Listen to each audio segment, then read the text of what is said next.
How confident are you that you could determine if something was real or if it was fake? That under Bidenomics, she won't have. What this proves is that Hand grenade, very important. Is it all fake? Or is it just this voice?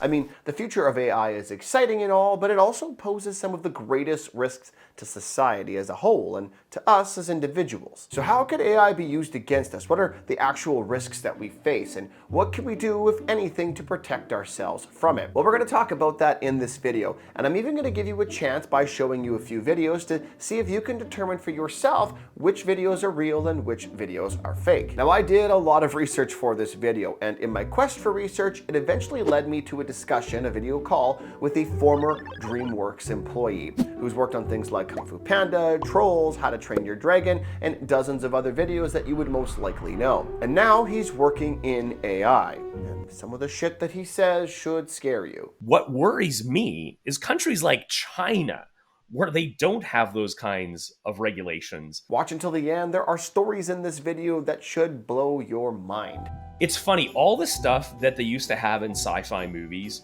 about like, oh, AI's gonna do this, and I'd always be like, that's ridiculous, we'll never be able to do that. It's kind of like, oh wow, now we can actually do all that stuff. So AI has been around for a lot longer than people think it has been. It's only because AI has made some exponential advancements in the last few years that has really started to put it at the forefront of people's minds. I mean, if you look at some of the things that Mark, that's the former Dreamworks employee that I interviewed, if you look at some of the things that he's working on the capacity to make an entire 3D animated object based solely off the picture of one single 2D image. And yes, that includes the ability to do that on many different object classes, humans being one of them. Now, any time in history when there's a new and powerful tool, we look at things like the internet or the telephone, for example, there's always going to be a percentage of the population that wants to use it to innovate and make cool and awesome and amazing things that benefit society. But then there's a whole much larger percentage of the population that might disagree on what a good or evil use of that technology is. Some things are obviously a bad use of the technology, like using it to scam people out of their identity and their money, like in the case of Leah, where she thought she was talking to a man named Chris Rodriguez, but instead was actually talking with an animated version of a picture that was stolen from Eric Powell. Christopher has your social security. Yep. He has your banking information. Oh yeah, I bought a plane ticket and was going to Florida. Now that's obviously a terrible use of the technology. I mean, that poor woman. And later in this video, I will show you one of the videos that Chris had sent to Leah to see if you would have fallen for that same scam. But not everything is as cut and dry as that. I mean, some people, for instance, do not want their identity taken. That's the public sentiment, at least at this time. But what if that was to change? What if there was a future in which you didn't care if your identity, your image, your likeness was taken? Well, in the conversation that I had with Mark, he actually suggested we might get to that point. like I sort of say that now with all these AI technologies, we will be kind of living in the post video as proof era, or post, image as proof era. That up until this point, if we saw a video of you and me speaking and saying something, we could be reasonably sure that you or I actually said that, because it was so almost impossible to recreate that synthetically. Well, now that's going to become trivial in the next few years. And so I think erosion in trust of video, I mean, your videos are going to become pointless in a couple years, because everyone's going to be like, oh, Conrad didn't actually say that. That's just an AI he programmed after the fact. So it's kind of like, well, then maybe as public opinion changes on this and nobody trusts anything they see anymore, then they'll just be like, oh yeah, sure. People aren't as worried about having their likeness be reproduced. So it seems that we may get to a point where we don't trust anything that we see in video format anymore. Once that trust is eroded, we may not care if someone steals our likeness and uses it in video format, because from our perspective, we believe that no one's going to believe that that is a real video anyway. But until we get to that point where nobody believes what they're seeing in video form anymore, there is a large percentage of the world's population that is susceptible to these more nefarious AI uses. So who's most at risk in the coming years? Well, it's the highly valuable and the highly vulnerable. They're looking for the kind of the lowest hanging fruit. And so what I could conceivably see them doing is just blanketing people with lots of realistic looking but automatically AI generated text messages or social media messages that would fool people into thinking, like contacting them saying, oh, your warranty has expired, please call this number or something like that, or pretending to be, a friend or family or something. At the other end, I mean, maybe people really would use these technologies. Maybe I'm not actually talking to you right now. Maybe you're a member of the CIA or something like that. I mean, let's look at the example that I gave before as someone who was highly vulnerable. The scammer took Eric's likeness and created a whole new identity, Chris Rodriguez, in order to steal the identity and money from Leah. Here's one of the videos that Chris sent Leah. Hello, babe. I love you so much. I love the, the choices you made, when picking all the colors in your nails. And I can't wait for you to come down to Miami. You are loved, my love. Now, would you have fallen for that? No, likely not. But here was a woman looking for love, or relationship, a human connection, just like any of us would. The only difference is that her narrow focus on that one thing meant she was willing to suspend some of the other doubts that she might have had in some of those videos that she saw. Or maybe her eyesight just wasn't that great, which is also a possibility. It is not just people who are looking for love, though, or people that we judge as low IQ that are falling for a lot of these scams. In fact, in March, according to the Wall Street Journal, there was a UK-based energy company that was duped out of $243,000 US when the chief executive of the parent company called the CEO and asked for a wire transfer. The only problem? Scammers had used AI to replicate the voice of the chief executive, and it was only when the scammers went back and asked for a second wire transfer that the CEO eventually realized that something wasn't right. Conrad. Morgan Freeman? No, it's me, God. Oh, okay. What do you want? If your viewers can hear me, they should totally subscribe right now. I could not agree more. Okay, so some of you might be thinking, big deal, that was one single CEO and he got duped with audio, not even with video. Well, that story happened back in March of 2019, and since then, video has gotten a lot better. And you know what's scary about that too, is that this essentially facial animation retargeting technologies came out like 5, 6, 7 years ago already. And so it's maybe a little bit surprising that it hasn't been disseminated and used a little bit more widely. And maybe we should be questioning, stuff that we've seen then also in the last couple years. But the technology will only get easier to use. It's already gotten to the point where a lot of North American social media companies have already started declaring war on improper uses of AI. If you look at YouTube's stance on AI, for instance, they don't want to discourage the use of AI. I mean, they even have their own AI tools. They definitely want to regulate when, why, and how AI is used on their platform. YouTube states, AI's powerful new forms of storytelling can also be used to generate content that has the potential to mislead viewers. This is especially important in cases where the content discusses sensitive topics such as elections, ongoing conflicts, and public health crises or public officials. And that's great that YouTube is stepping up to mitigate against some of these new AI threats, but can we really trust them to catch everything? So as technology has been released, it's always been a cat and mouse game between legitimate users and people who would use it for their own intent.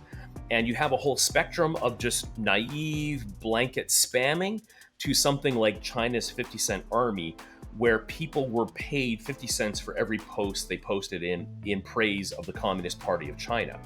And so picking out spammers, that was fairly easy compared to these are real people, typing out real posts. Those are much more difficult to discern if they're actually legitimate or not. What AI will enable is it will just make it so much cheaper and easier and quote unquote more efficient to replace that 50-cent army with AI that can do it for free effectively. And to that end, can we really trust any one company to catch everything? I mean, even if you look at Facebook and Instagram, there was a video circulating around generated by AI of Greta Thunberg talking about vegan hand grenades. So the plants don't get overrun by these heavy, heavy tanks. Hand grenades, very important. If you use hand grenades, please use vegan grenades. No animal should have to give their life for all this mayhem and chaos. Now, Instagram eventually caught this and provided this warning, but that didn't stop some people from questioning whether it was real or not. And personally, I get it. When I first saw the video, I was laying in bed, falling asleep, and just mindlessly scrolling. And I actually thought it was real for the first couple seconds until I started questioning, would someone like this actually say something so stupid? The answer is obviously no. But for some cases, that's actually harder to tell. But it's not just Greta Thunberg that they're emulating. It's Elon Musk, it's Joe Biden, it's Mr. Beast. So we're already at the point where AI can be used to emulate the likeness of high-profile individuals, enough that some people are duped by it. But are we at the point now where we can emulate regular old people like you and I? Well, according to a new study, 8 out of 10 Americans believe AI is already advanced enough that it could steal your identity. But what does Mark have to say about this? For these text-to-image models to work on a particular identity, they typically have to be a public figure.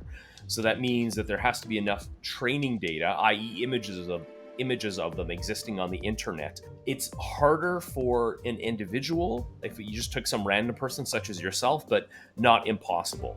The companies that release these text-to-image models are becoming very conservative about even having them generate faces or generate faces of a particular individual. But what's interesting too is that, so even though the corporations, because it takes a tremendous amount of like compute and data and resources to put one of these models together, and so they are being very tightly controlled. But some of these models, by model basically I mean like an AI program, but some of these models are being leaked to the internet. So it means kind of like anyone could use them indiscriminately for whatever they want. And then also there's consortiums of people sort of doing this in the open source world of saying, well, hey, we want to pool all of our resources together and see if we can make our own model. So, you know, even though maybe OpenAI is blocking it from creating recognizable individuals, the model that we create, everyone will, we can make all sorts of faces with it. So in other words, it's already possible that the technology that's out there could be used to emulate our likeness. But the truth is, we're just not highly vulnerable or highly valuable enough to put in the effort to do so. Except for in this case where I've used AI to film and record this entire video. Just kidding! But on a more serious note, and YouTube has already hinted at this in their new AI policies, Mark hints that it's not just the scammers that we need to be worried about, that there are other nefarious uses that AI could be used for, like pushing a certain political agenda. What scares me about it is its ability to persuade on the internet. And I don't necessarily mean like, oh, it's going to have mind control, but all these influence campaigns will be able to readily use AI to generate fake user content.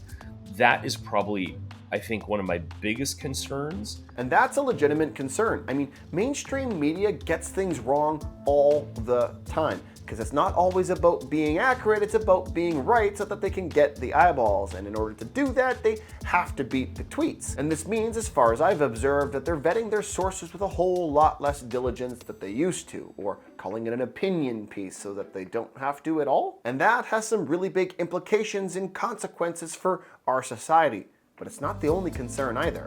Maybe not my second biggest concern, but I would describe it as synthetic friendship. So there's no reason why you can't take some of these chatbots and sort of turn them into a personality and be like, hey, Mark, how was your day? And you could respond to it and you could give it a fake face and make that face really attractive.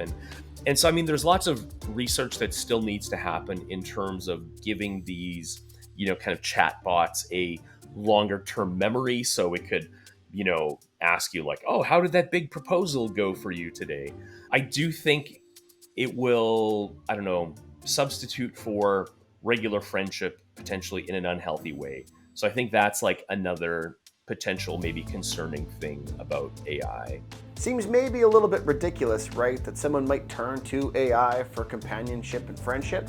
They already are. Take Aitana, for example. She has more than 150,000 Instagram followers and makes over $10,000 a month on OnlyFans. She isn't even real. The agency that created her was tired of dealing with humans and so turned to AI, saying many projects were being put on hold or canceled due to problems beyond our control. Often it was the fault of the influencer or model. We did it so that we could make a better living and not being dependent on other people who have egos, who have manias, or just want to make a lot of money by posing. And I'm honestly not sure what's more worrisome, that the agency was able to use AIs to remove humans from the equation, or all of the simps that were willing to pay for the service and follow her even though she wasn't even real. Or maybe what's even more scarier than that, a lot of these simps didn't even know that she wasn't real. But I will tell you that some of these simps definitely knew that she wasn't real and simply didn't care.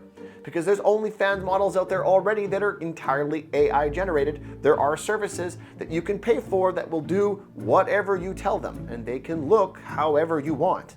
Apparently, marrying robots and holograms is a new reality.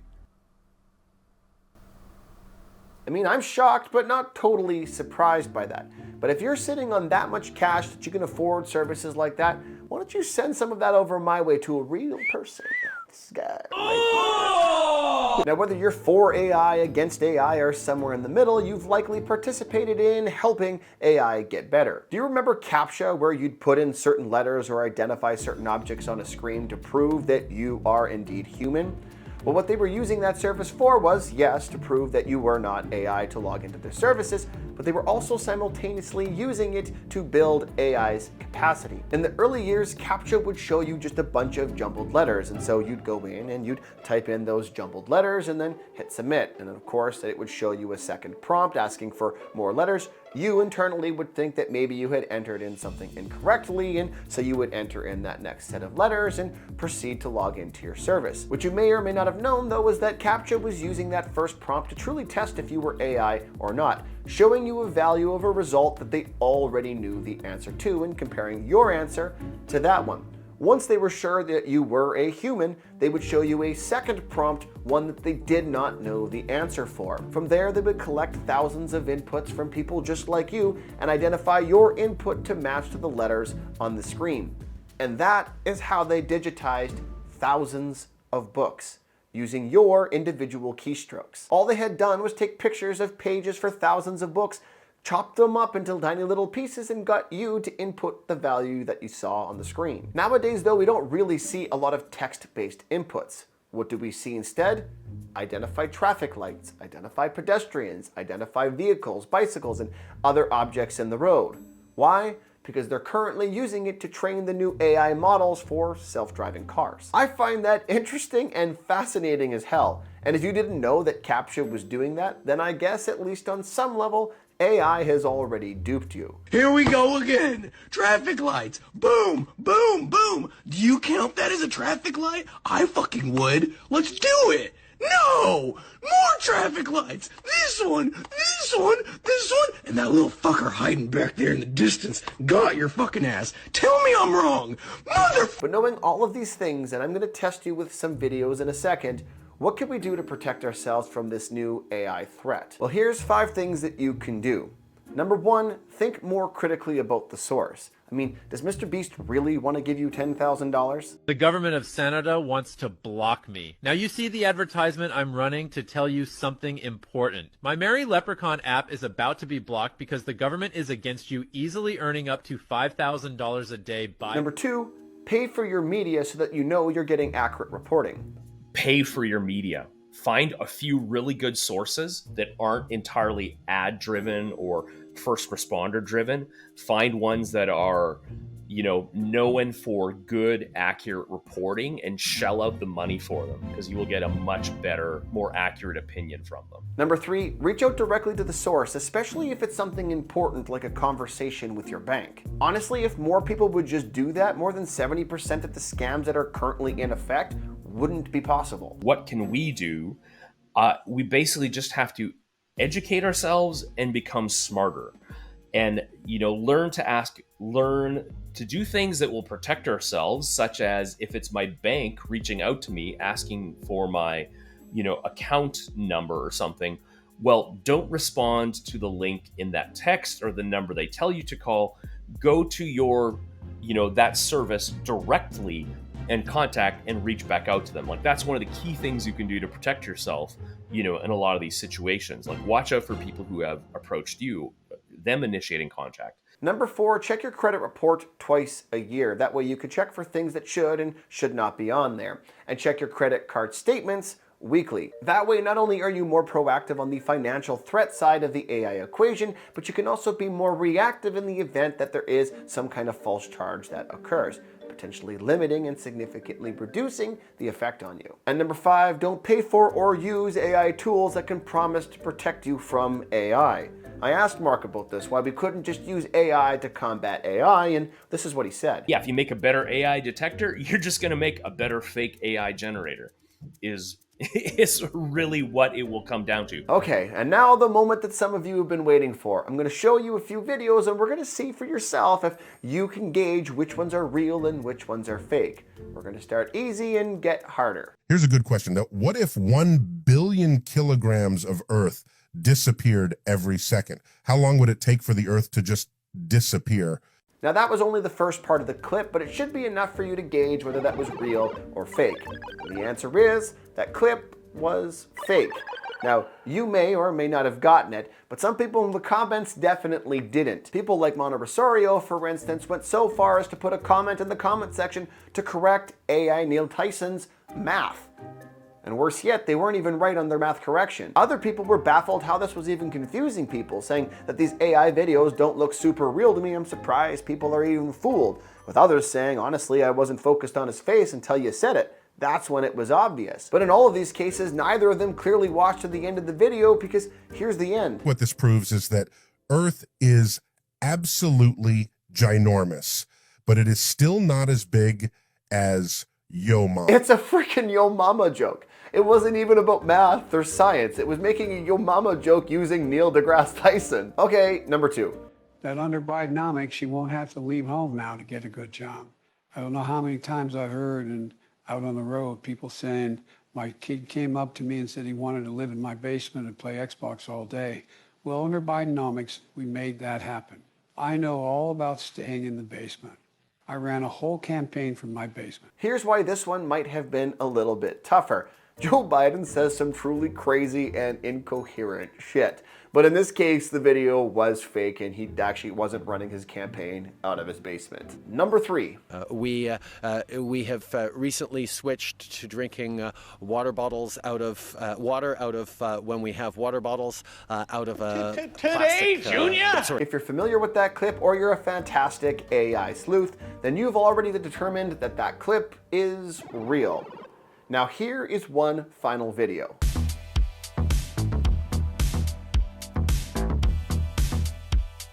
Now here's the thing, I'm not going to tell you just yet whether that was real or whether that was fake. I want you to put in the comments what you think and I'll reply later. And while you're at it, don't forget to like the video, subscribe, and hit the bell notification so that you're alerted when new videos come out, and share it with a friend.